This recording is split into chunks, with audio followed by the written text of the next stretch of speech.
noite. O pessoal está entrando. E aí, Tati, Oi, boa noite. Tudo bem? tudo bem? Tudo É. bem aqui no andar de baixo. Hoje eu estou aqui no andar de baixo. Hoje a gente trocou os papéis. Isso, legal, legal. Então vamos lá. Essa é a nossa terceira live da Conexão Brasília-Rio das Ostras. Na primeira a gente falou sobre uma prova, que foi o Nike 600. A segunda a gente falou sobre corridas de trilha. E nessa terceira vamos falar de outra prova, de ciclismo Audax. Antes do bate-papo com o Diógenes, que é um cliente meu daqui de Rio das Ostras, nós vamos conversar sobre nutrição para o ciclismo, né, com algumas especificidades dos tipos de prova. Então, começa com nós dois, depois vamos para o Diógenes. As duas primeiras lives foram pelo Instagram da Clínica, 449, essa terceira aqui pelo meu, e a quarta que vai ser sobre surf e bodyboard aqui também pelo meu Instagram. Certo? Legal. Um esporte totalmente local aí, né? Um esporte mundial, mas que você teve a oportunidade de vivenciar quando foi para aí, né? Sim, nunca pensei em estratégias de nutrição para surf e bodyboard, né? Legal, legal. Vamos lá que o Diógenes entrou aí, ó. O Diógenes já está na audiência aí. Ah, vamos lá. Vamos lá. Então vamos É, conversar um pouquinho, né, sobre nutrição e ciclismo, mountain bike. Vamos lá. uhum. Tá. Então, como a gente fez nas outras lives, né, esse início de live aí é um bate-papo entre a gente para falar alguma coisa mais da parte nutricional relacionado ao tema da live, né, que no dia que hoje que é o Audax. E aí a gente vai falar sobre ciclismo e mountain bike e o objetivo da nutrição durante as provas. Então a gente vai se ater a isso especificamente, né, sobre estratégias nutricionais durante as provas, né? E o objetivo principal da nutrição durante a prova é a gente garantir uma hidratação adequada e uma energia adequada para que o atleta desempenhe aí suas atividades, né, sua prova e tenha o melhor rendimento possível, né? E uma coisa... Então, Pode falar, pode completar o pensamento. não pode, não é sobre isso, né? Então, a partir de agora a gente vai colocar essas estratégias, né, e essas dicas, e a gente vai, depois que colocar a parte da nutrição, falar das particularidades de cada esporte, aí, seja o ciclismo ou o mountain bike, e os diferentes tipos de provas que existem em cada modalidade, aí, né, provas curtas, provas longas, prova de estágios, né, mas antes disso, sobre a nutrição especificamente. Isso. E lembrando que as estratégias durante a prova não excluem a nutrição, né, do dia a dia, antes e depois, que a gente sempre Sim. ressaltou também nas lives. E já começando, reforçando também uma coisa que a gente sempre fala, da necessidade de treinar durante os treinos. A gente não treina só ritmo, não treina só material, roupa. A nutrição tem que ser testada, errada, acertada durante o treinamento, Sim. né? Sim, sim, sim. Eu gosto de falar muito assim, o treino não é só para treinar o músculo ali, a intensidade ou endurance e a cabeça ou desconforto, mas também treinar estômago, intestino, a nutrição, ao volume de hidratação, ao volume de comida. Então, assim, comer e beber durante o treino faz parte do treinamento, principalmente para provas são longas, né? Então, assim, quando é uma prova de 1 hora, uma simples estratégia de hidratação vai ser suficiente. Tá? Mas a partir do momento que a prova começa a demorar algumas horas a mais, dias, então a gente tem que ter esse treinamento de estômago e intestino à nutrição. E é o que até vai ser uma história com o Diógenes, também para a gente, como nutricionista, ter chance de pegar, vamos falar assim, a teoria e adaptar para a pessoa, para o indivíduo. Porque, às vezes, a gente tem a teoria e a recomendação, né, do isotônico, da água, e às vezes a gente recebe um atleta, um cliente que não se adapta àquilo ali, e a gente precisa criar uma outra estratégia, né? Então, é no treino que a gente vai Sim. descobrir essa particularidade e poder traçar uma estratégia diferenciada, específica para aquela pessoa, né? Isso, a capacidade que ele vai ter de se adaptar a essa necessidade que a gente vai criar para ele, né? Sim, Então, sim. Isso é fundamental, essa adaptação. E o nutricionista esportivo é isso, né? É pegar a teoria e jogar ali para o esporte e transformar aquilo em coisa executável, né? Sim, Em algo executável. Eu falei pegar o que é regra geral e fazer Fernando, fazer Tatiana, fazer a pessoa, né? Isso, justamente. E como você falou aí, a gente tem que treinar e não adianta no treino ali ele ter um consumo baixo de líquidos, de hidratação, consumo por hora aí 400 ml, mas ele vai pegar uma prova super desgastante com relação a clima quente, úmido, e ele vai ter que beber uma quantidade maior, não está adaptado àquilo, e ele vai ter um desconforto estomacal, ou ele vai fazer uma prova muito intensa ali, que exige um maior ritmo, e ele não está acostumado a comer mais ali. Então, assim, tudo isso tem que ser treinável nos treinos aí, para que não tenha surpresa. E a nutrição é uma variável que o atleta controla. Então, ele não pode fazer com que a nutrição o tire da prova. Sim, né? Então, não pode de jeito nenhum. Né?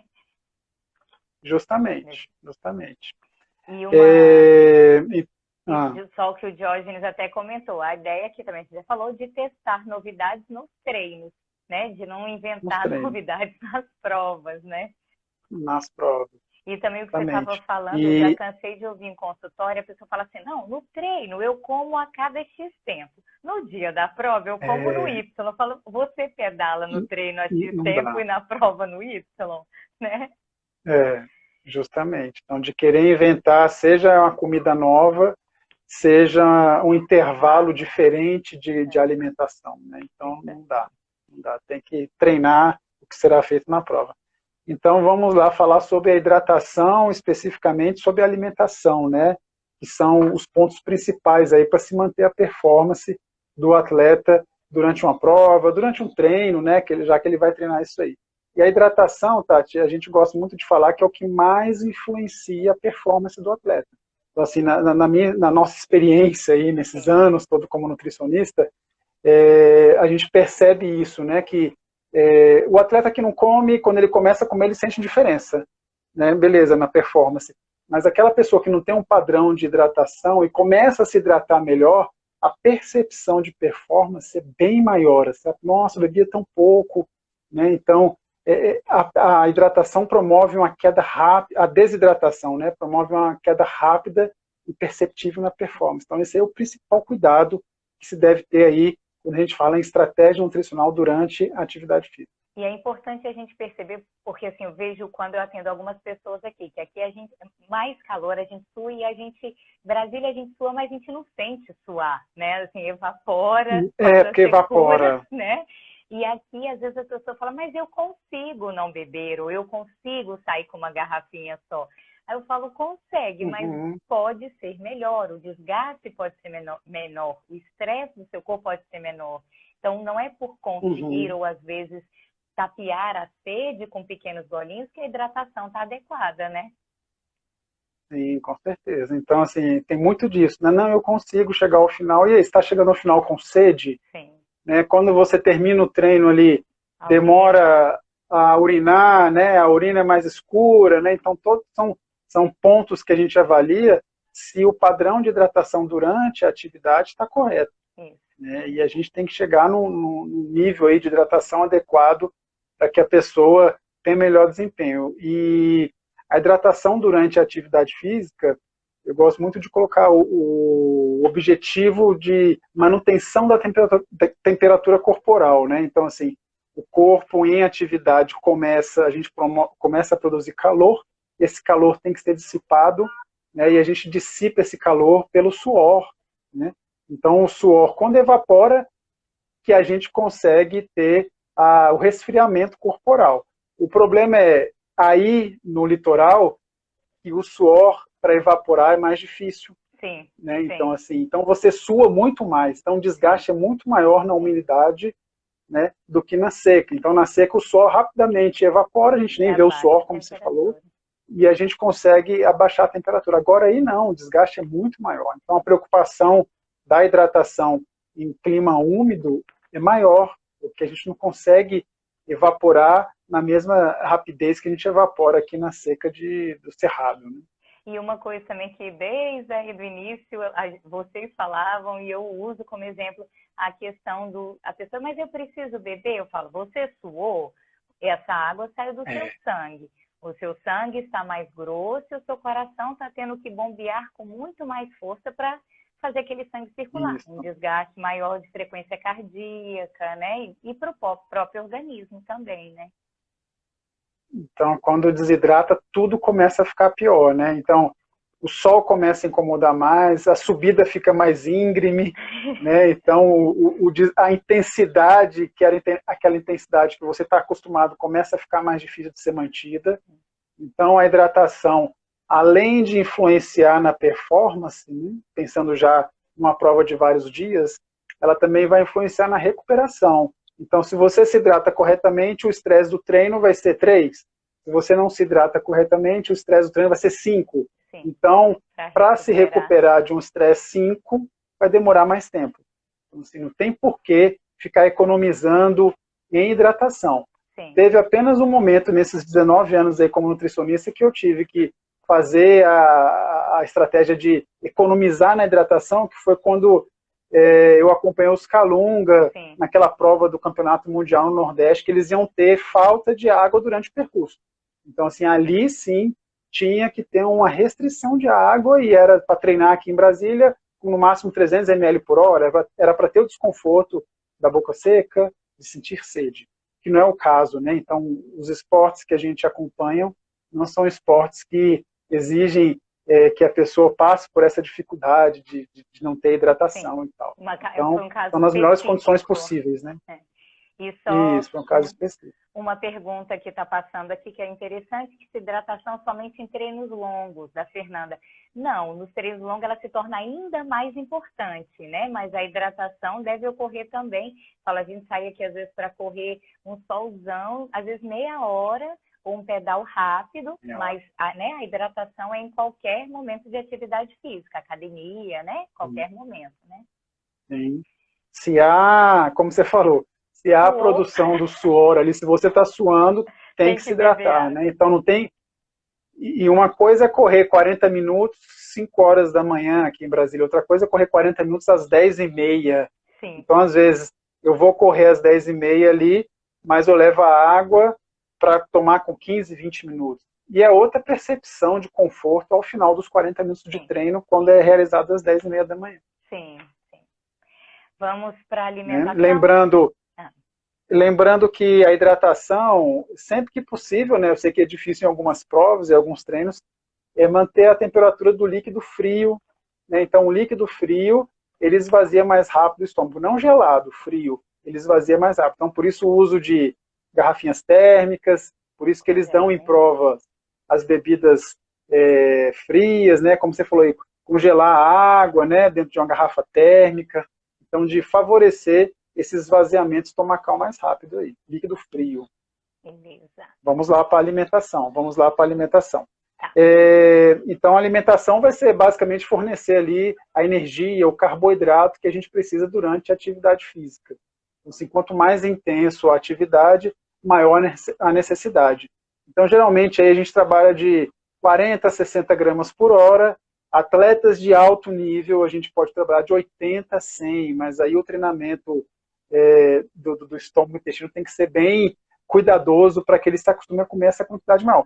Mas nós, meros mortais, de 40 a 60 ali por hora, fica tranquilo para desempenhar bem a atividade física. Só uma observação, Fernando. Então, fazendo perguntas, acho que tem um rapaz que mandou 2 perguntas.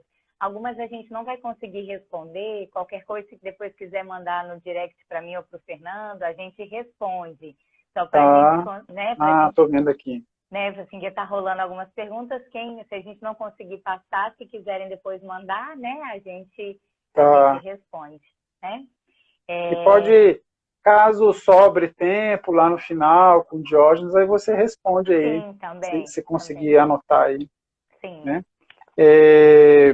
Então, isso, de ter essa ingestão controlada por hora, né, de energia ali, que a energia, apesar de ser provas de longa duração, que a maior parte da energia vem aí da gordura, é importante essa energia por hora aí, para que o músculo também utiliza, né, essa energia por hora, e o cérebro, né, o cérebro, a principal fonte de energia aí dele é a glicose. Então, assim, esse consumo por hora aí, a gente está pensando aí tanto no músculo quanto no cérebro. E o corpo, é importante falar também que ele não desliga, né? Ele não liga só a queima de gordura e desliga a queima de músculo, Sim. né? Então a gente precisa dos três funcionando direitinho. E a Sim. ingestão de carboidrato ao longo dos treinos e das provas é que vai permitir esse equilíbrio, né? Na geração de energia, no metabolismo, né? Sim, sim, sim. E aí a gente pode usar durante as provas aí, né? Várias opções de carboidrato aí, e as provas muito longas aí, de ultra endurance, a gente pode pensar até outras fontes de energia, como a própria gordura, a proteína, a gente pode pensar nelas também. Mas basicamente, quando a gente pensa no carboidrato, é gel, é fruta seca, né, fruta in natura, alguma opção salgada ali para quebrar a fadiga do paladar. A própria rapadura que muita gente usa, né? Eu falei levar rapadura. em conta... É levar em conta... Peraí, rapidinho que eu deixei a janela aberta e começou a chover muito aqui. Vai lá, eu vou completando um pouquinho. Então, como o Fernando vinha falando, a questão dos alimentos, né? De usar durante o treino. E a gente levar em conta... coisas da live. Estou falando que durante a escolha dos alimentos, das opções, né, a gente levar em conta, às vezes, a velocidade que o atleta vai, né, assim, se igual Sim. Agora tem um cliente que fez o caminho da fé. Então, a velocidade é muito mais devagar, né? Isso, não precisa ser o gel, pode ser coisa sólida, né? Basicamente coisa sólida. Se é trilha que eu vou ter dificuldade de tirar a mão do guidão, é estradão que eu consigo comer com mais facilidade, né? Isso influencia no que a gente vai escolher como opções, né? Sim, sim, sim. Tipo, no ciclismo é muito mais fácil ali você se organizar, né, para consumir. É lógico que depende do ritmo do pelotão que você está. Né, mas é muito mais fácil você se organizar para comer do que o mountain bike, como tem essas particularidades aí de uma trilha assim mais desafiadora e ele não conseguiu. Né? E aí fizeram uma pergunta aí, gel ou sólido? Depende muito da adaptação do atleta e o tempo de prova. Então, assim, provas de endurance que a gente considera aí até 4, 6 horas, é totalmente adaptável o atleta usar só o gel. Né? Quando a gente começa a pensar em provas de ultra endurance acima de 6 horas, aí dependendo, a gente tem que colocar a opção salgada. Lembrando, quando a gente pensa numa prova como o Ironman, que é ali 9, 10 horas, tem gente que consegue fazer 9, 10 horas só com líquido. Né? Mas isso é do atleta. Pensar na pessoa, né? Na pessoa. Como você falou aí, transformar a orientação geral em Tatiana, em Fernando, em Andréia, né, em Sônia.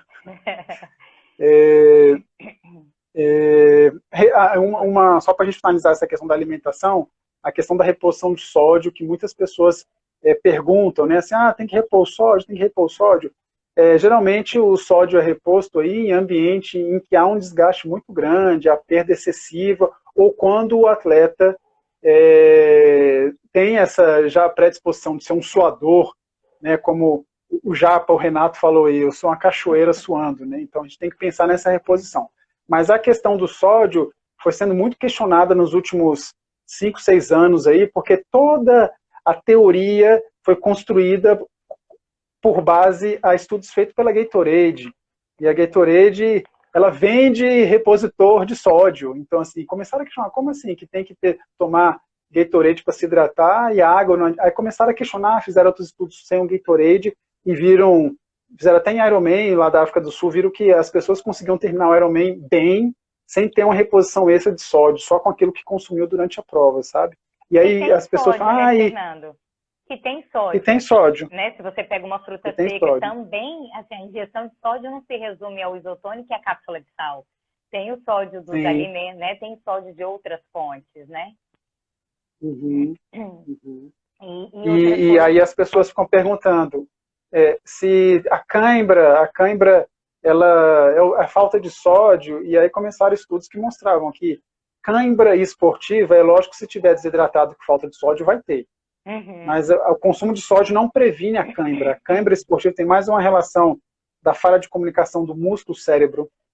O músculo está fazendo uma atividade que não estava preparada, não um esforço, e aí ele manda sinais errados para o cérebro e o cérebro começa a contrair. E como que você corta essa cãibra esportiva? Com sabor forte na boca. Né? Então, tem suplementos lá fora que são à base de picles, mas aqui com o pessoal geralmente usa mostarda. Então, a pessoa está pedalando e sentiu aquelas fisgadinhas, um sachê de mostarda durante a prova corta aquela cãibra. E também tudo isso depende do atleta. Então, tem atleta que é muito responsivo à mostarda e corta mesmo. Outros podem tomar 3, 4 sachês e dependendo do esforço que ele fez, não adianta. E uma coisa só, é assim, que você até falou da fadiga do paladar. Uma coisa também é a ingestão do sódio, outra coisa é a necessidade que algumas pessoas têm do salgar a boca. Que eu do já usei, salgado, que aí não tem nada a ver com cápsula de sal, com injeção de sal. Às vezes a gente usa um sachêzinho de sal, uma coisa, não é assim, é paladar, vamos falar assim, não é nutriente. Paladar. Né? Não é nutriente. Sim, justamente. Isso é verdade. E quanto maior a distância da prova, maior essa necessidade de quebrar o paladar com algo salgado. Tá? E vamos lá, então, para a diferença das provas. Né? Então, a gente fez uma divisão aqui bem legal assim, para vocês visualizarem de provas curtas, médias, de endurance e outra endurance.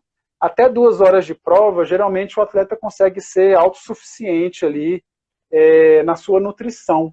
Né? Seja levar as caramanholas ali na bicicleta, seja no mountain bike levar o camelback, ou as caramanholas no quadro ali também.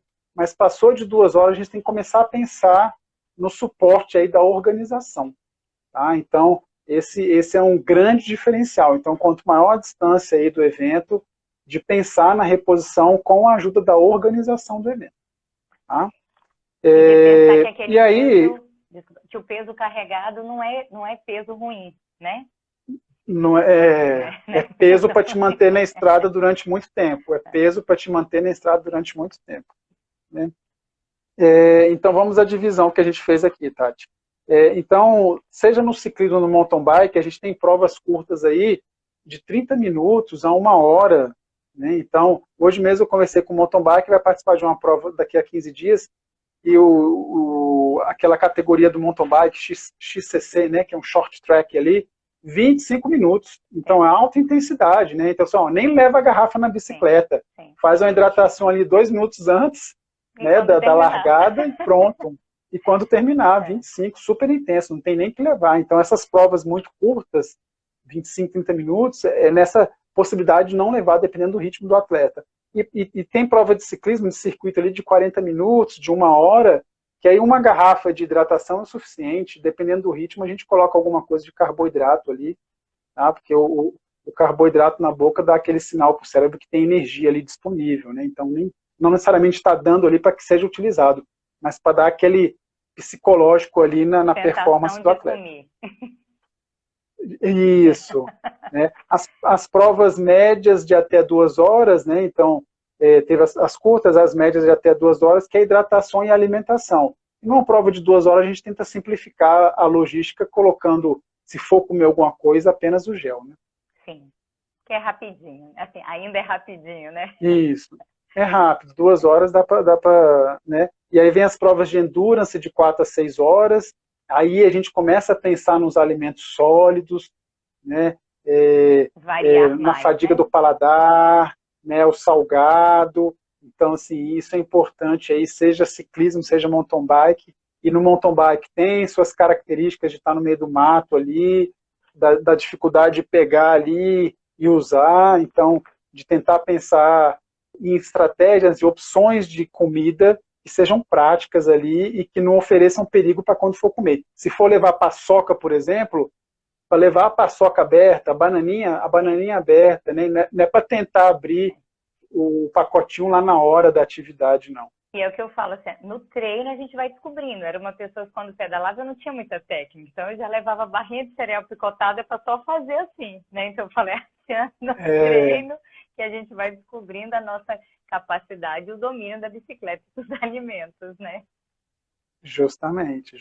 Então tem que pensar nisso aí, praticidade sempre, né?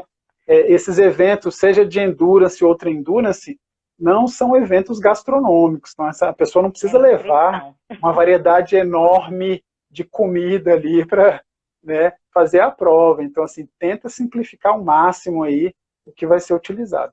As provas de ultra endurance acima de 6 horas, né? Então a gente tem essas provas super longas aí, que aí prestando atenção na hidratação e na alimentação sempre, quanto o clima mais desafiador, aumentar o volume da hidratação e pensar também que vai se utilizar alimentos sólidos, vai trabalhar também com a fadiga do paladar.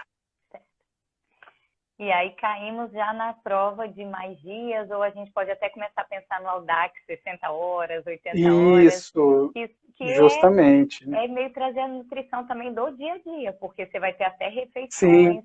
Você vai ter parada, você vai ter almoço, você vai ter jantar. Né? A gente tem que mesclar a prova com o dia. Né? Sim, totalmente atípico, né? Seja o Audax, seja a prova de estágio de ciclismo, que eles pedalam ali 4 horas do dia, depois tem o almoço, depois tem toda a refeição para se descansar aí para o dia seguinte. O mesmo acontece no Brasil Ride, do mountain bike, né? Sim. Pedala ali de 4 a 11, 12 horas ali, fica no meio do mato, o pessoal pedalando, e depois tem alimentação para preparar para o dia seguinte. E o Audax, assim, a pessoa não para, né? Então a pessoa vai direto e ela durante o Audax. As fotos que Diógenes mandou mostra isso, né? Ele no refeitório ali com o pessoal que está participando e as refeições sendo feitas ali normais, né? Então tinha lá um prato de frango com vagem, né? Arroz, eu acho, batata. Sensacional. E café da manhã, aquelas fotos que baguete. Ele registrou ali. Legal. Achei bem legal aquilo ali. Não, então assim, a gente entrou nessas provas de estágios para justamente introduzir aí a participação do Diógenes na live aí. Ele que é o principal convidado aí dessa live de hoje. Vamos brincar. Fernanda, agradeço demais aí nosso bate-papo. Vou encerrar, passo para o Diógenes. Estamos juntos em dezembro para o Surf e Bodyboard. Combinado? Ótimo, vamos lá. Ficarei acompanhando aqui e vou mandar perguntas para o Diógenes. Vamos lá, Diógenes, se prepara. Beijo, Fernanda. Beijo, Tati. Aí, Diógenes, boa noite. Boa noite, Tati, tudo bem? Tudo bem, você? A pessoa convidando você pelo lugar errado, né? Mas eu não conheço nada daqui, então o que você fizer eu vou entender como certo, não se preocupa não.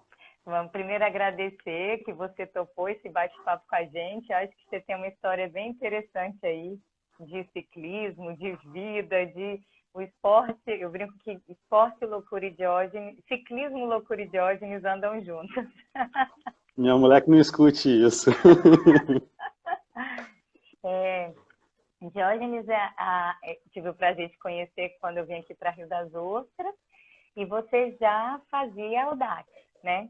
Acho que como que você começou no ciclismo? Então, a gente se conheceu no meu primeiro ano de Audax, né? Então, foram acho que na 5ª prova. Mas eu comecei alguns meses antes daquela primeira consulta. Eu tinha o Otto, né, meu primeiro filho, tinha alguns meses. Eu não tinha nem bicicleta em casa. Eu falei assim, cara, eu preciso comprar uma bicicleta para começar a passear com ele dentro do condomínio, aqui na praia e tal.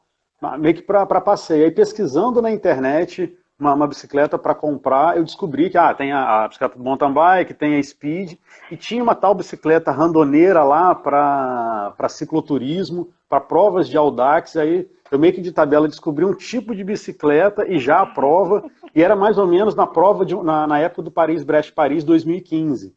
Né? Então eu falei assim, cara, eu vou comprar uma bicicleta para fazer esse negócio aqui um dia. E aí 4 anos depois estava eu lá fazendo a prova. Mas foi assim, eu entrei no ciclismo para levar meu filho para passear. Por acaso, né? Por acaso. Pois é. Legal. E aí, uma coisa assim que eu acho que sempre me chamou a atenção, assim, da sua rotina de treinos e assim, você sempre gostou e sempre participou de provas. E interessante a gente falar agora, acho que cabe um parênteses, não sei se todo mundo conhece, que o Audax não é uma prova competitiva no sentido de colocações. se você completa em primeiro ou em último, se a gente pode falar assim, a meta do Audax é finalizar.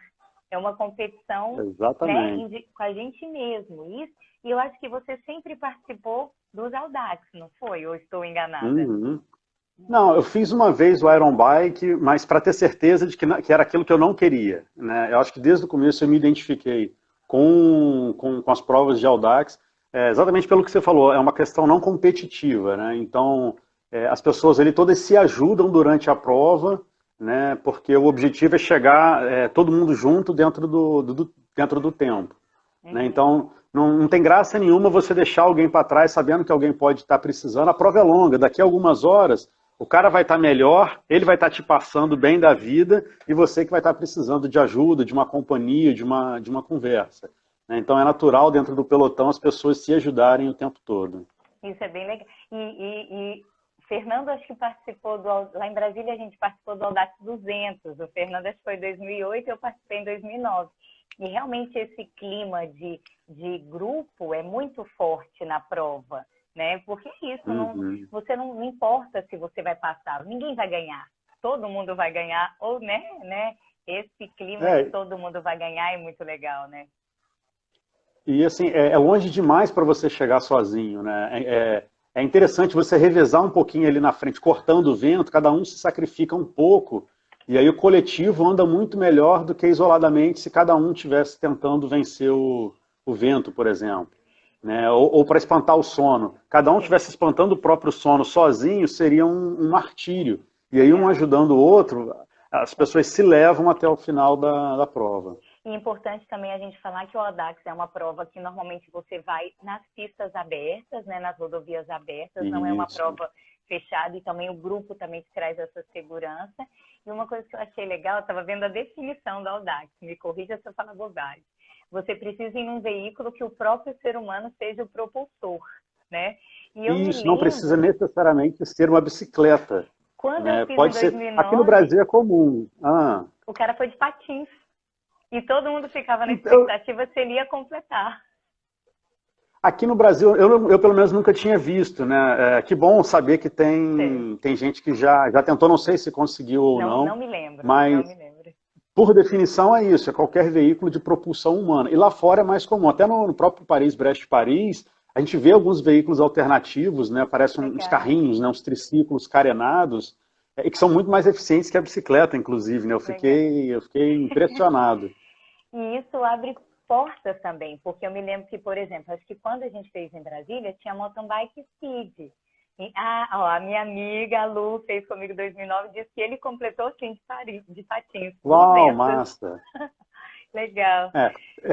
Quem está acompanhando a gente aqui, que eu vi já comentar, é o presidente nacional do Audax, tá? O Roberto Trevisan, é a maior autoridade no Brasil e ele está acompanhando a gente aqui também. Que legal, muito obrigada. Ele conhece todas as histórias de todo mundo que completou, então ele sabe até o nome do rapaz do patins, eu posso confirmar com ele depois. Legal. Me lembro dele, me marcou. Você vê que quando eu resgatei a história do Audax, eu lembrei do cara de patins, que todo mundo, caramba, de patins. Mas vamos lá. Porque, aí eu puxei e mudei o assunto, Diógenes, desculpa. A questão de você sempre ter que conciliar a sua vida, a sua família e seu trabalho com o treino.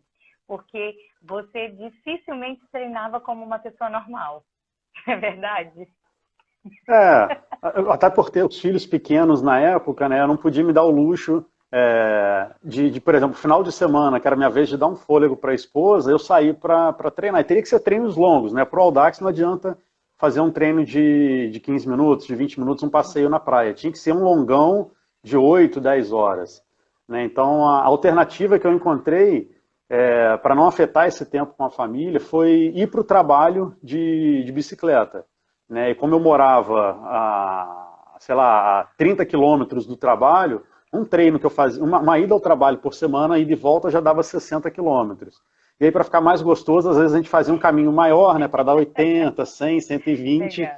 Mas foi uma maneira de conciliar, né, a necessidade do treino e não prejudicar o tempo com a família. Então, durante quase 3 anos aí, a minha rotina foi ir para o trabalho de bicicleta. Inclusive, quando eu fui transferido para o Rio, né, eu comecei a fazer o deslocamento Rio das Ostras, Rio, que aí já dava uns 160 quilômetros, fazia de bicicleta. Então, no domingo à noite eu saía daqui, treinando, trabalhava de segunda a sexta, e na sexta voltava pedalando de novo. Legal, Já legal. estava garantido os 2 longões da semana. E mostrar isso, né, assim, do que é possível, aquilo que a gente fala, que não é fácil para ninguém, né, que ninguém ganha as coisas de mão beijada, e a dedicação, que às vezes vê você participando de uma prova, vê você tendo aquele sucesso, aquela conquista, mas não vê isso que a gente tem abordado muito nas lives, o ser humano real, né, assim, o rala do dia a dia e as estratégias que são criadas para conseguir fazer acontecer. É isso que eu acho que é o mais legal e sempre me marcou, assim, com você. E uma coisa que eu também acho interessante da nossa história, eu até já soltei aí com o Fernando, a questão da adaptação e do crescimento que a gente conseguiu fazer junto na nutrição, né? Então, assim, primeiro Sem dúvida. né, como você me procurou, se você quiser contar, e depois a gente entrar na parte do isotônico, que acho que foi bem interessante, né, assim, essa que eu brinquei com o Fernando de pegar a teoria e fazer Diógenes, né? Eu conto rapidinho aqui, porque eu gosto de contar essa história, né, para os meus amigos. Então, assim, tentar resumir, eu sempre fui aquele nerd de tentar conhecer as coisas, de estudar mesmo, né, aquilo que eu estava me envolvendo. Então, desde o começo, procurei, seja sobre nutrição, técnica de ciclismo, mas muita coisa na internet. E aí a gente tenta meio que empiricamente colocar essas coisas para rodar. E aí na minha quinta prova de Audax, que foi a primeira de 300 quilômetros, então a primeira que atravessava a noite pedalando, fui eu tentar assim, aplicar as coisas que eu já tinha aplicado nas provas de 200, e assim, bati de cara no muro com toda a força, né? Não completei, e não completei com louvor, assim, de ter que ser socorrido por um médico e falar assim, cara, para que você está delirando, você está passando mal na prova, você não tem a menor condição, fica aqui que é mais seguro. E aí ele perguntou, ele falou assim, cara, o que você tomou para a prova? Eu falei assim, não tomei nada, eu só estou tomando gel. Ele falou assim, cara, você está fazendo essa prova de cara limpa? Eu falei assim, como assim, de cara limpa? Eu não tomo droga. Ele falou assim, cara, mas nem uma cafeína? Eu falei assim, não tomo essas coisas. Ele falou, cara, corre atrás, porque do 200 você consegue fazer com a cara e com a coragem. Mas a partir de um determinado ponto, e aí foi quando a gente começou a trabalhar juntos, né, aí entrou a alimentação. Eu te procurei para não tomar suplemento, que seja cafeína, aquela coisa mais simples. Mas eu não queria tomar sem uma orientação. E a gente, da cafeína, puxou dezenas de coisas diferentes. Eu acho que boa parte da minha capacidade no ciclismo de longa distância está atrelado a uma alimentação bacana, uma estruturação alimentar, que não é só durante a prova, né? Eu acho que é importante a gente colocar isso, ao longo do meu dia a dia, E você isso que me emagreceu preparou, muito, de certa foi muito maneira, legal. E desculpa, você emagreceu como consequência, né? Assim, a gente até nunca focava o emagrecimento, e aí se torna mais leve. E só reforçando que, e tudo que a gente usou, nada coisa pesada, nenhum suplemento muito pesado, né? Coisas básicas mesmo, mas bem colocadas. E eu acho que o que foi para mim muito bom como profissional, que eu acho que eu aprendi demais com você, a questão que você passava mal com isotônico. E eu muito naquela precisa do isotônico, como que Diógenes vai pedalar horas, 10 horas, 12 horas, 20 horas, só na água. E a gente foi criando a estratégia da água, do repositor hidroeletrolítico dos próprios alimentos, né? Então, é aquilo que assim, a gente aprende como profissional também com as experiências que a gente vive no consultório, né? O isotônico foi assim, o primeiro case de sucesso que, assim, de uma prova para outra a gente via, caramba, agora eu consigo pedalar sem dor de cabeça, sem cãibra, tô com a quantidade de sal legal, tô passando bem a prova.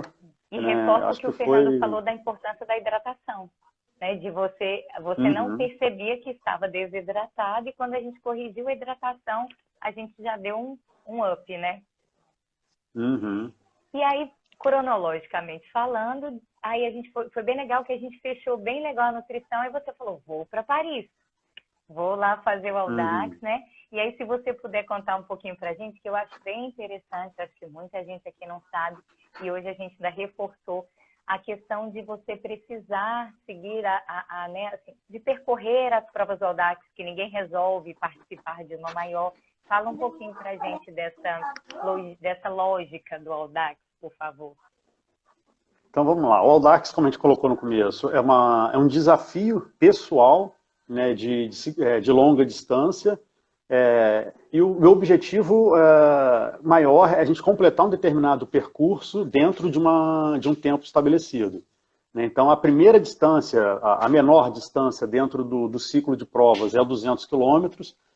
Com 200, você já pode partir para uma prova de 300, e aí subindo a escadinha, você parte para uma de 400, chega a 600 quilômetros numa prova, e aí você já dentro da modalidade, quando você tem um 600, você passa a ter uma titulação diferente, né, um reconhecimento diferente dentro do grupo. Já como um atleta super randonê, você passa a ser referência na modalidade, no esporte. Então, os super randonês do Brasil, que fazem prova ao longo do Brasil inteiro, são registrados, são, de certa maneira, embaixadores do esporte.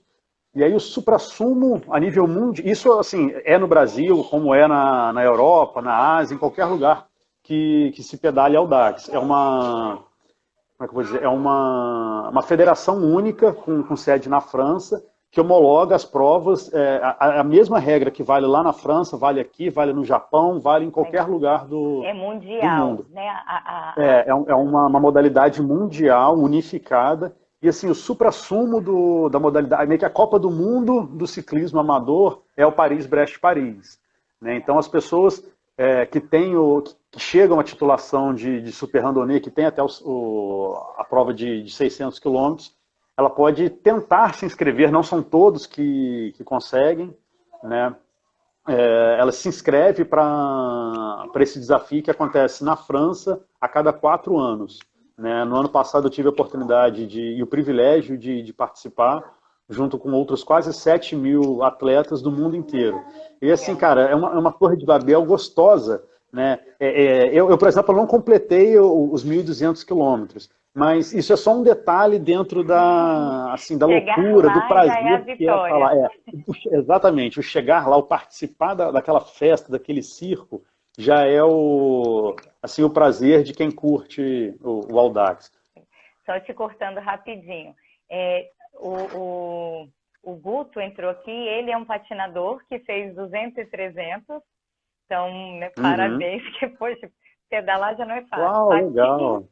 E também falaram aqui que faz 100 anos, acho que esse ano, o Audax, se eu não estou... Isso, né? Dia 11 de setembro. Legal. Dia 11 de setembro então, faz...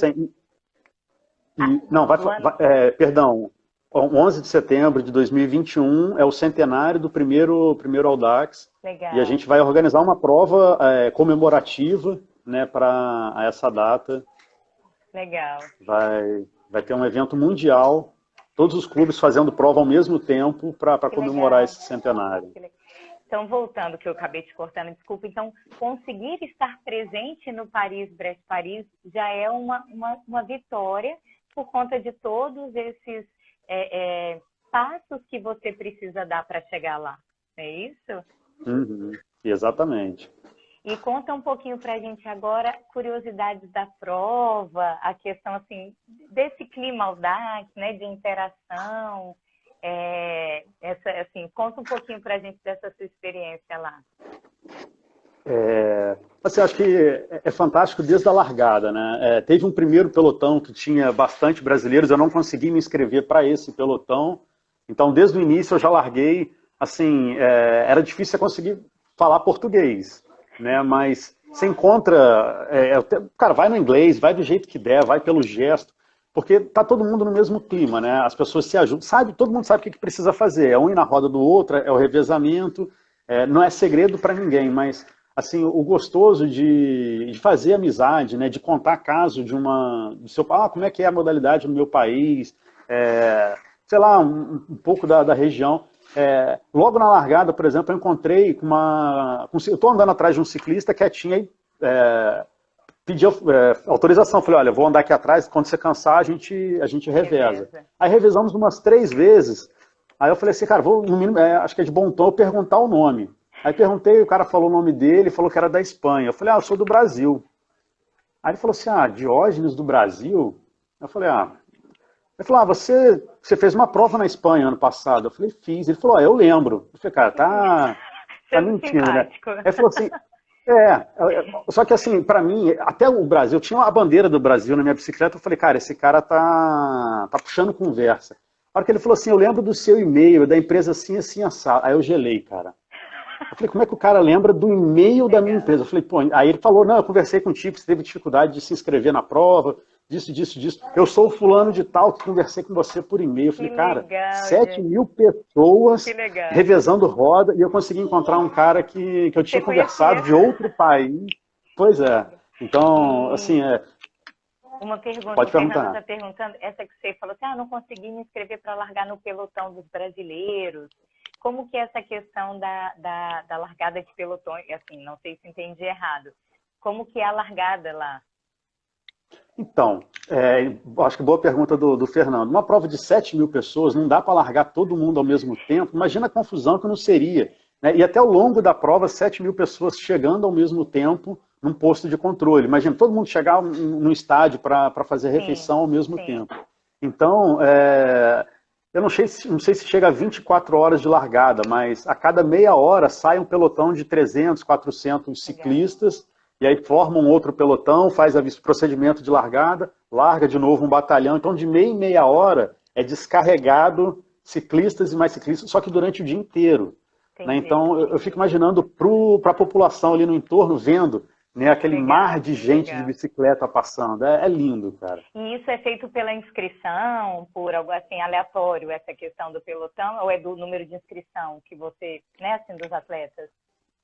Então, eu fiz a prova no ano anterior, em 2018, eu fiz até a prova de 600 quilômetros. Quem fez até a prova de 1.000 teve chance de se inscrever primeiro, de escolher os pelotões. Tá. Né? Então, os brasileiros combinaram de pegar o pelotão G, se eu não me engano, né? E aí quem tinha a prova de 1.000 correu e pegou.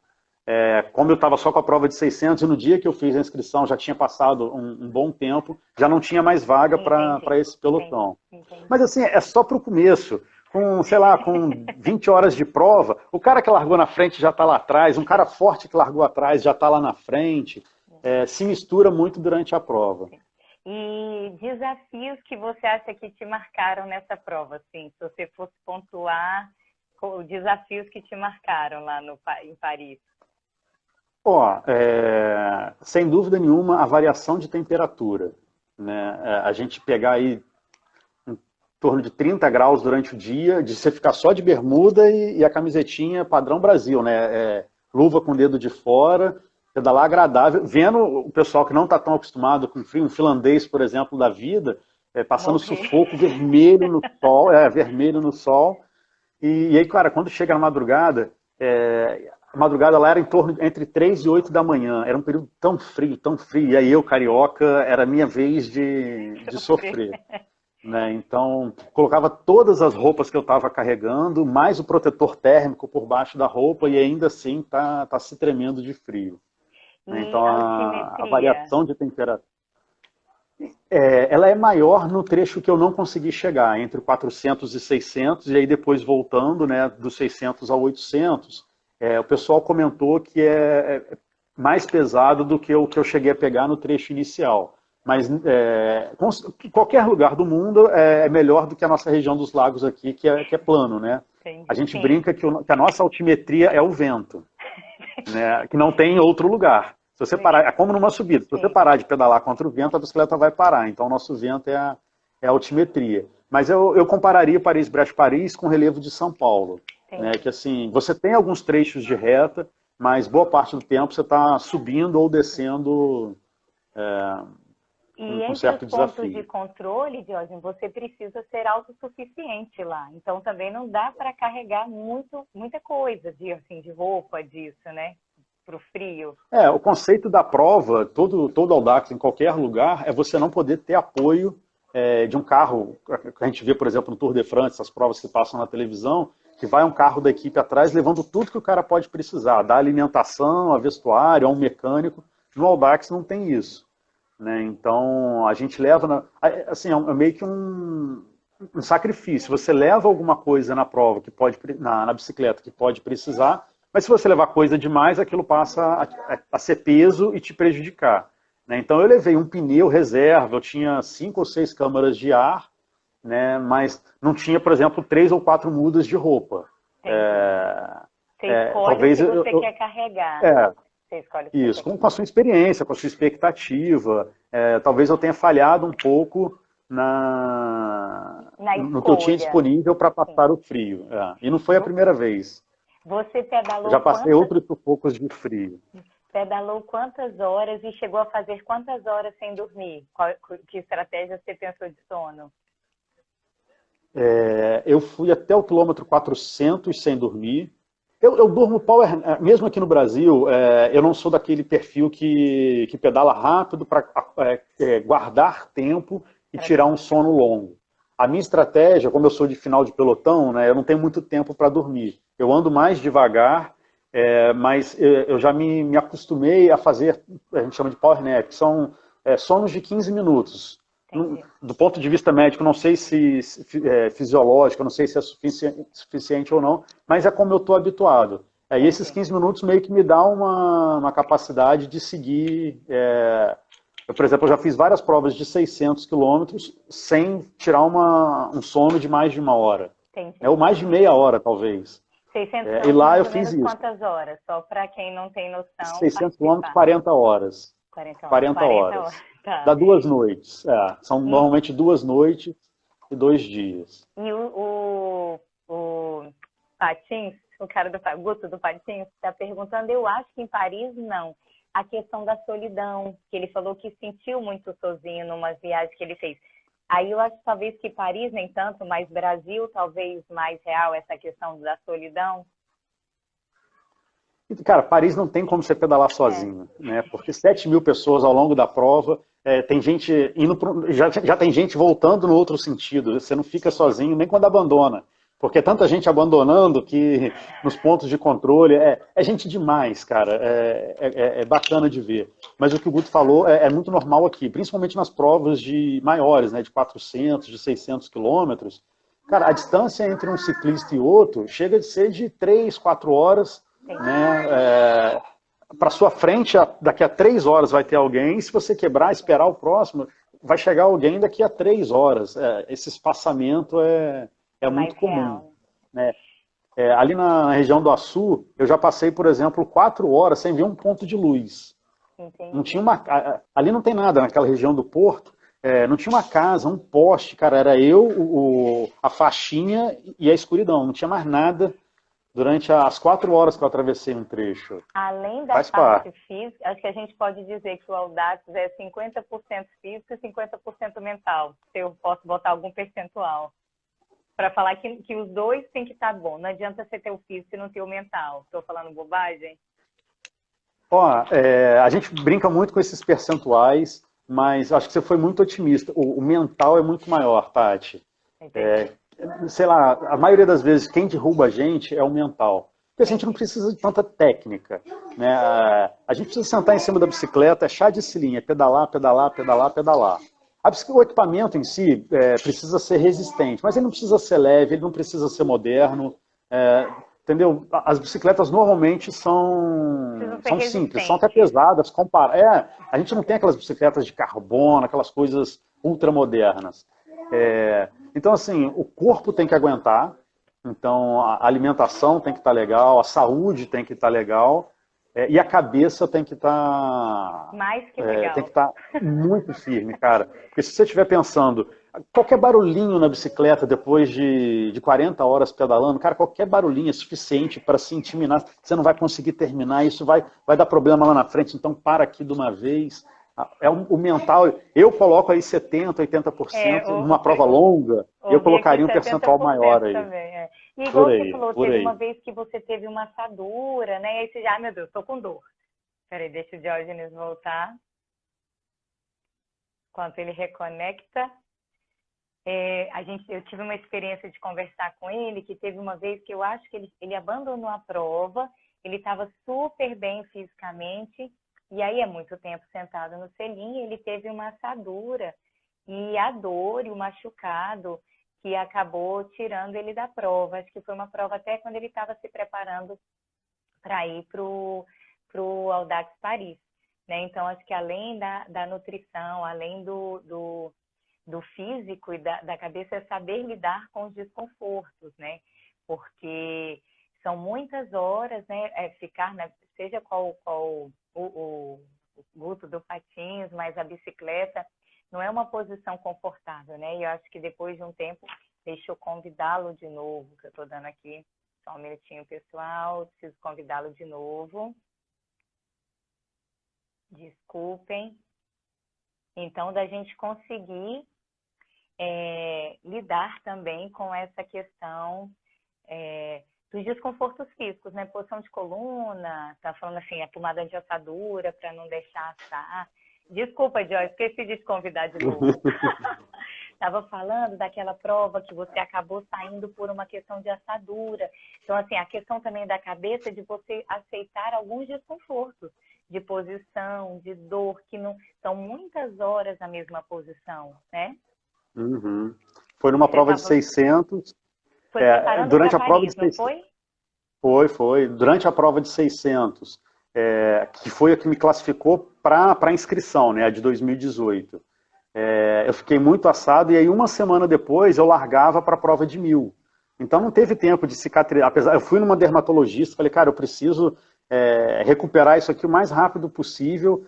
Quando eu expliquei para ela a situação, ela falou, cara, então vamos trocar, não vou te dar cicatrizante não, vamos direto para outros remédios aqui.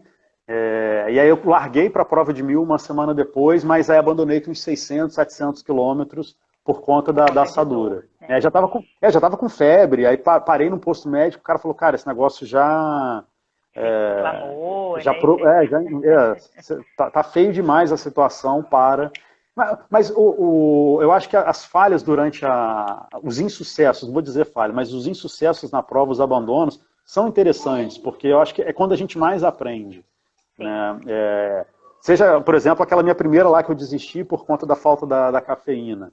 Né? Talvez, se não fosse ela, eu não teria aprendido tanta coisa de alimentação contigo, que tivesse viabilizado as provas maiores. Então, nas desistências que a gente aprende, que a gente cresce. A gente planta o que vai colher nas vitórias.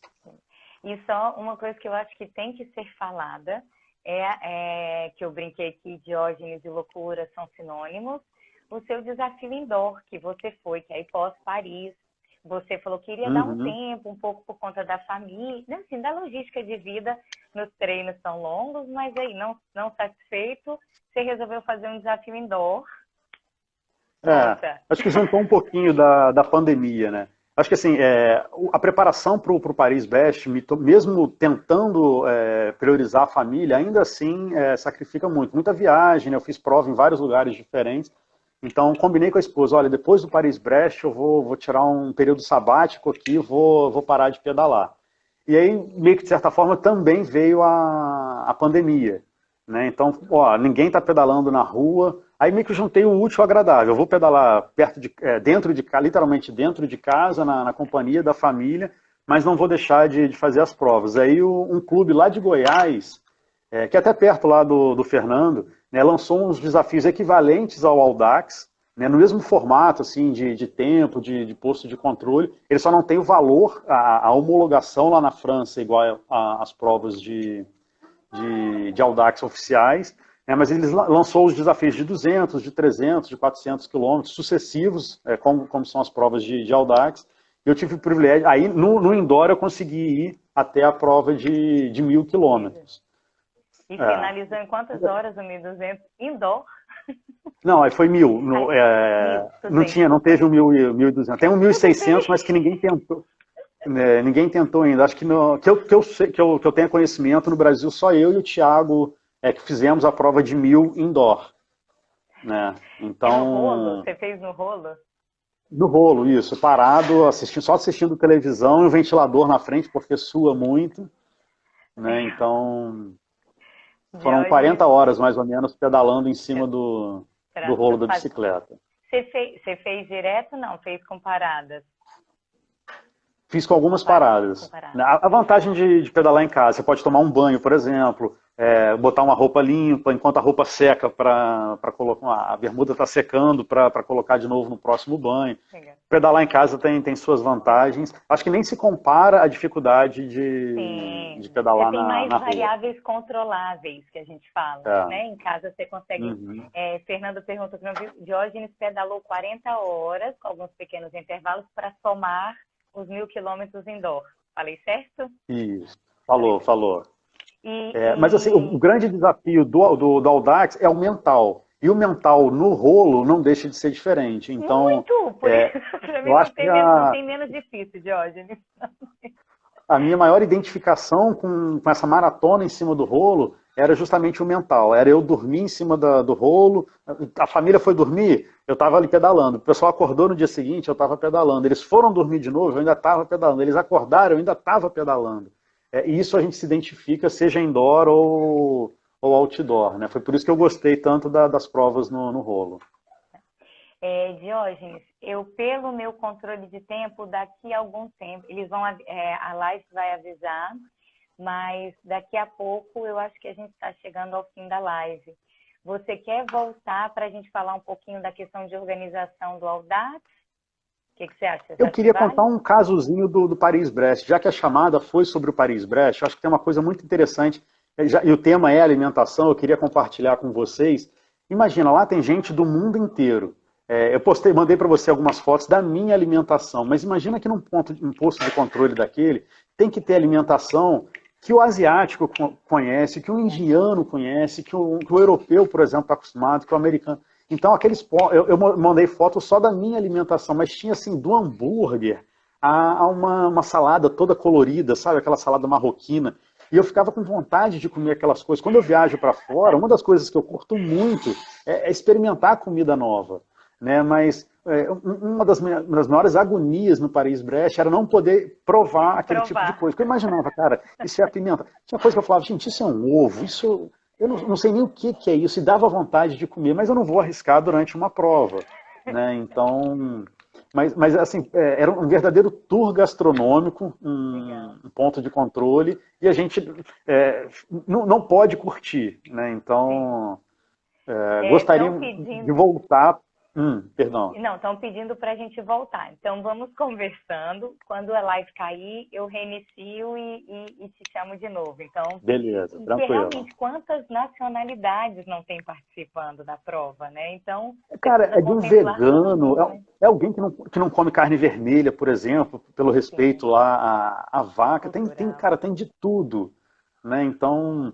Teve um cara que olhava assim, teve uma hora que eu comprei eu tenho um perfil que eu costumo praticar aqui no Brasil, e que eu fiz lá, é que eu não conto só com a alimentação do ponto de controle, né? Como eu sou o final do pelotão, quando eu chego no ponto de controle, já está tudo comido, já está tudo mexido, geralmente não sobra quase nada para mim. Então, a gente já combinou, você sabe disso, eu priorizo comprar, ou o que eu posso levar, eu levo, né? E o que não, eu compro no comércio local. Geralmente, próximo do ponto de controle, tem uma padaria, um mercadinho, e lá eu também não deixei de fazer isso, né? Eu não contava só com a comida do ponto de controle, porque geralmente era muito cheio. Então, é legal porque assim, a população nas cidades, no caminho, o pessoal serve café de manhã cedo, às vezes até de graça, ou só por uma cortesia.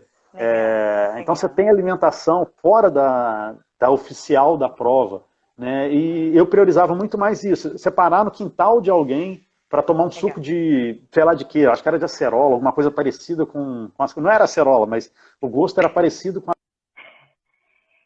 as crianças, por exemplo, entendeu?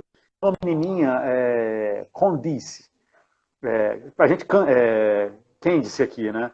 Que fez um desenho, esperando o pessoal passar no quintal dela, e ela queria que todo mundo assinasse o papelzinho dela. Então, assim, o objetivo do Audax, ele assim, não deixa de ser um cicloturismo, né? Então a gente tem que parar para tirar foto num ponto legal, interagir seja com comerciante, seja com morador, a gente viver aquilo como um turismo. Não deixa de ser um turismo de regularidade, a gente tem que manter um ritmo relativamente alto, tem que...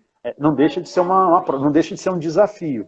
Mas eu acho que a gente tem que curtir também. Perder esse lado cultural talvez não valha a pena priorizar somente, vamos falar assim, a prova, né? Essa vivência humana, essa vivência cultural tem um valor também inestimável, né?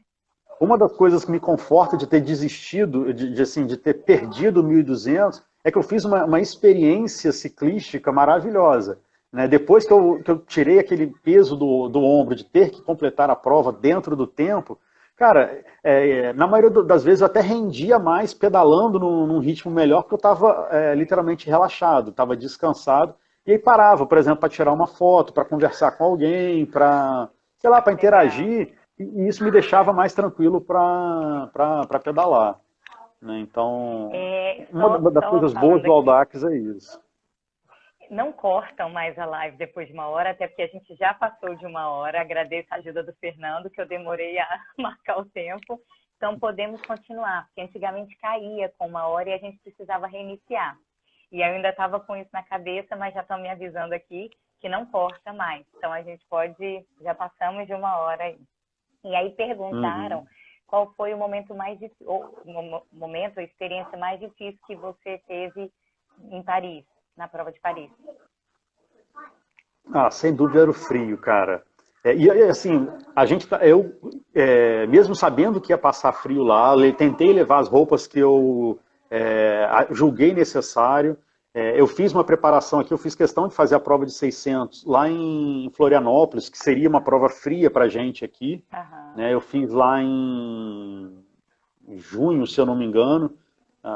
Então, assim, já para tentar experimentar algumas coisas de frio, algumas roupas de frio, que aqui só dava para usar lá, não tinha como usar aqui no Rio, ainda assim não foi suficiente. Só que assim, a gente imagina aqui que 7 horas da manhã o sol começa a esquentar. Então, assim, eu me preparava lá para sair 6h30. Me escondi do frio na primeira noite para sair a partir de 7. Só que, cara, até as 9 o frio ainda era muito alto para mim. Eu acho que a gente que é acostumado com o calor aqui, assim, e no Brasil, eu acho que a gente não consegue pegar um frio, igual o frio de fora do país. Né? A gente não, né? Por mais frio que a gente pegue aqui, eu acho que não se iguala ao frio lá de fora, né? Ainda foi mais o que uma sequência de noites. Derrubou lá. E assim, imagina, aí você pega esse frio, eu não cheguei a pegar chuva, só pegava o corpo molhado do suor. Né? Mas você pega uma descida longa, a sensação térmica é muito menor.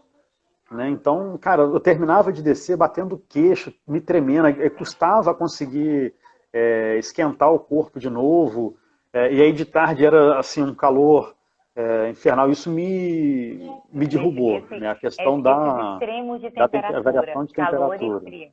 E valeria a pena comprar roupas lá fora? Você acha que talvez lá conseguiria coisas mais quentes, assim, para não por causa do peso, do excesso, né, de coisas? Eu diria que isso é fundamental. As pessoas que fizeram isso, algumas levaram daqui, outras compraram lá. A gente comprar, o que eu aprendi com essa experiência é que o frio daqui é diferente do frio de lá. Então, se eu tivesse comprado aqui para levar, não seria tão útil, tão assertivo quanto a roupa de lá para lá. Né? Então, eu acho que numa próxima oportunidade, eu vou... A minha luva, por exemplo, que eu sabia que eu não teria uma luva daqui bacana, eu deixei para comprar lá. Mas eu não me preocupei, por exemplo, com agasalho. Eu comprei um agasalho que eu testei aqui para usar lá. Acho que numa próxima oportunidade eu vou tentar comprar lá nas lojas de material esportivo de lá, porque eu acho que tem mais chance de acertar. Legal.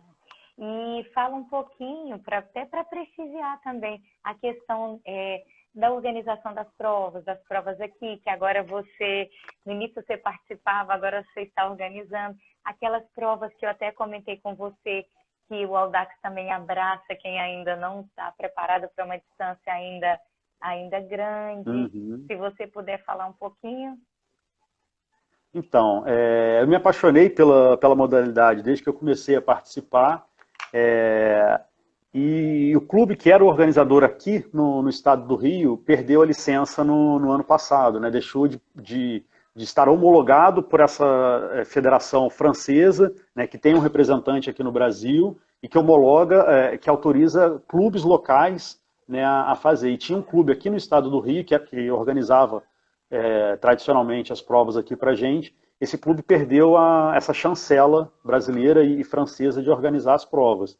Então, eu me inscrevi como um clube organizador, aproveitando a experiência, que de certa forma eu já ajudava o organizador do clube antigo, então eu tenho algum conhecimento dos bastidores, e para não deixar o pessoal aqui do Rio desguarnecido, né, a gente montou um clube com sede aqui em Rio das Ostras, e no Rio Capital, a Leonor, que também é uma pessoa muito querida, montou um clube lá. Então a gente meio que vai alternar provas organizadas por ela e por mim aqui, por mim pelo Leandro, que está acompanhando a live aqui lá da Wills, e pelo Tatu, que é um ciclista lá de Cabo Frio, que está comigo em todas as provas, né, todas as minhas loucuras, o Tatu está junto comigo. A gente vai organizar algumas provas aqui na nossa região.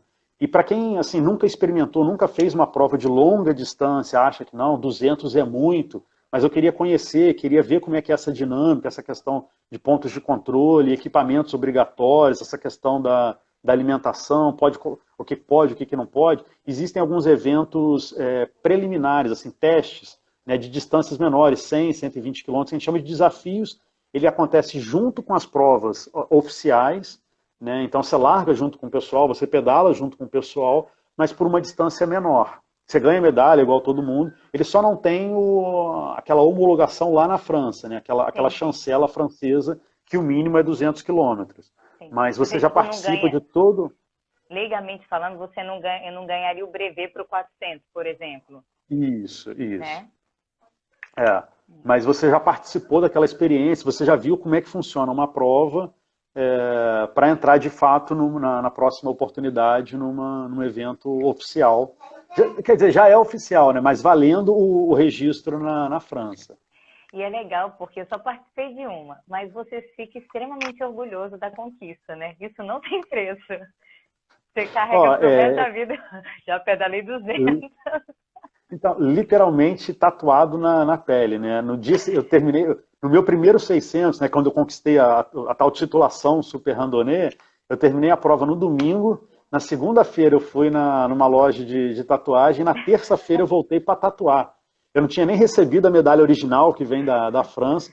Eu cheguei pro cara com uma foto, falei assim, cara, tatua isso na minha perna, porque eu tenho orgulho de carregar agora pelo resto da vida. É legal. Então, é bem assim mesmo. Se já tem algum calendário para o ano que vem do Audax no Brasil, o Guto? Então, eu vou sugerir para ele o Randonnês Brasil, que é essa entidade brasileira que reúne todos os clubes organizadores. Ele lançou um aplicativo, então é bem fácil ver o calendário por lá. Todos os resultados, todas as provas, é só procurar Randonnês Brasil, Randonneus Brasil, acho que ele é uma palavra francesa, mas imagino que o Guto vai lembrar como escreve. É só baixar o aplicativo que lá tem todo o calendário. A nossa primeira prova aqui vai ser em junho. Aqui? Aqui, perdão, antes em maio tem a prova da Leonor, que eu não sei qual cidade, mas já no estado do Rio tem prova todo mês a partir de maio. Ah, legal. Legal. A maioria dos clubes estão deixando para colocar as provas mais para o segundo semestre, né, por conta ainda das incertezas da pandemia. Mas já tem prova acontecendo Brasil afora aí. O Roberto colocou aqui o link, ó, quem quiser dar uma olhada do aplicativo que o Diógenes falou, né? Isso, o Roberto é o nosso padrinho, é o presidente do Audax no Brasil. Obrigado aí, Trevisan, por prestigiar a gente. Diógenes, para a gente ir caminhando para o final, se você pudesse dar uma dica, orientações, conselhos, para quem já está, mas está numa distância menor e quer aumentar as distâncias, ou para quem gostou e quer começar. Assim, posso dizer assim, quais erros que você cometeu, que você falaria para não cometer, né?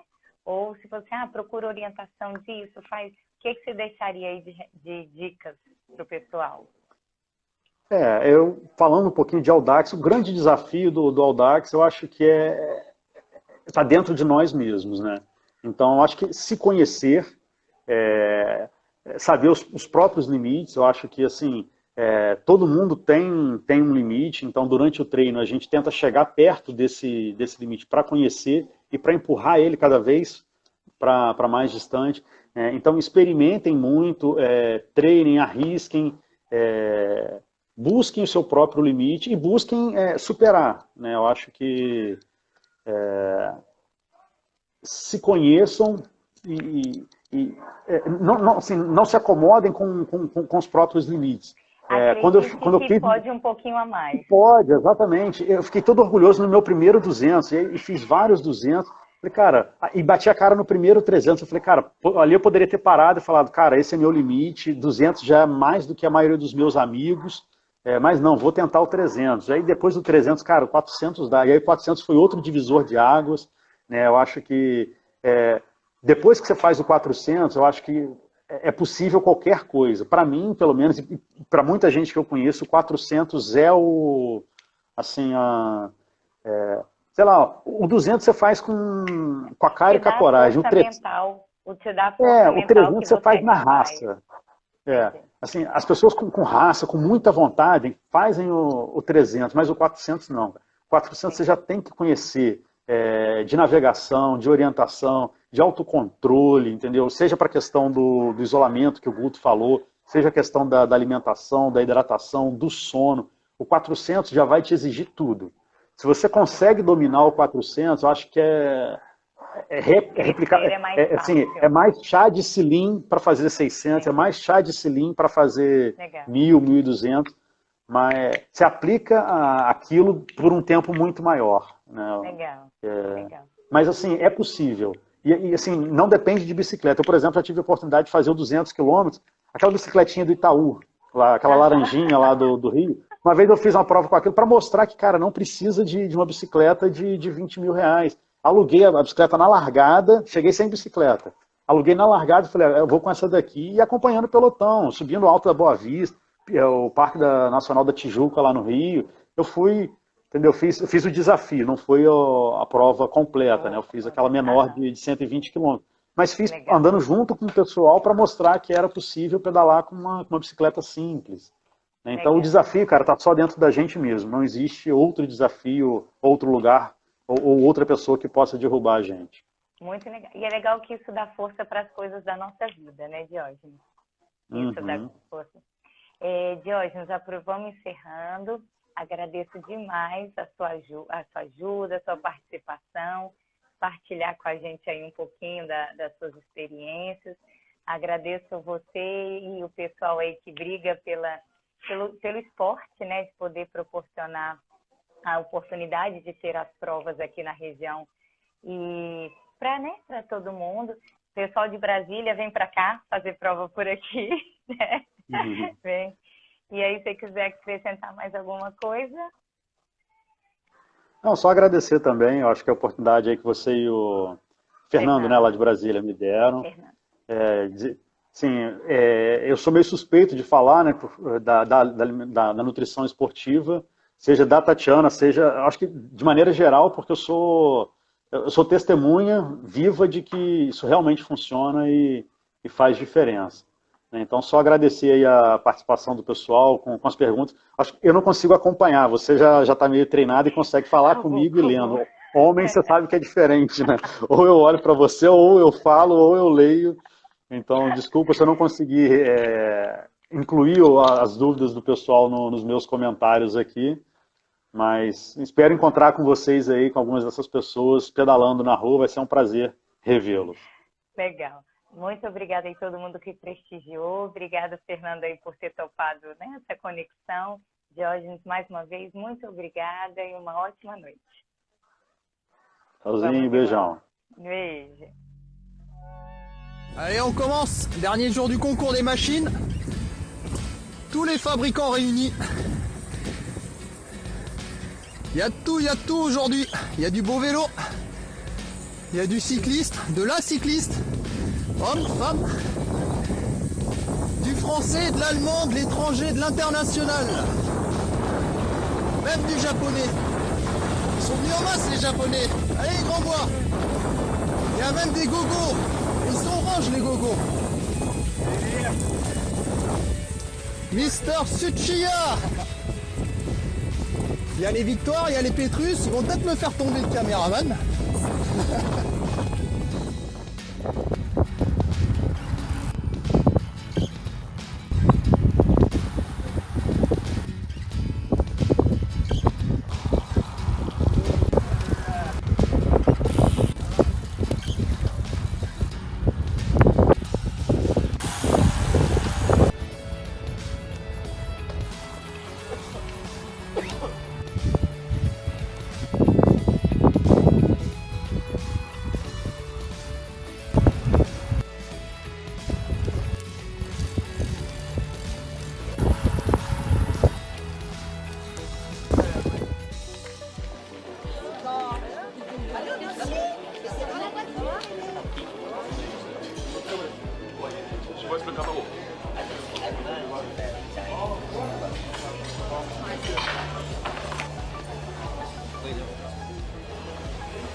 J'ai dormi pas mal. J'ai dormi 1h30 lundi. Je rigole. 4 heures mardi et 2h30 ce matin. C'est pas mal. Alors c'est rigolo parce que quand on écoute les gens parler de leur sommeil, c'est ouais, j'ai fait 2 heures, tout va bien. C'est c'est une autre plage, une autre référence. Sinon, j'aime bien rouler la nuit, c'est calme, il n'y a pas de trafic. Il y a la lumière de la lune et on peut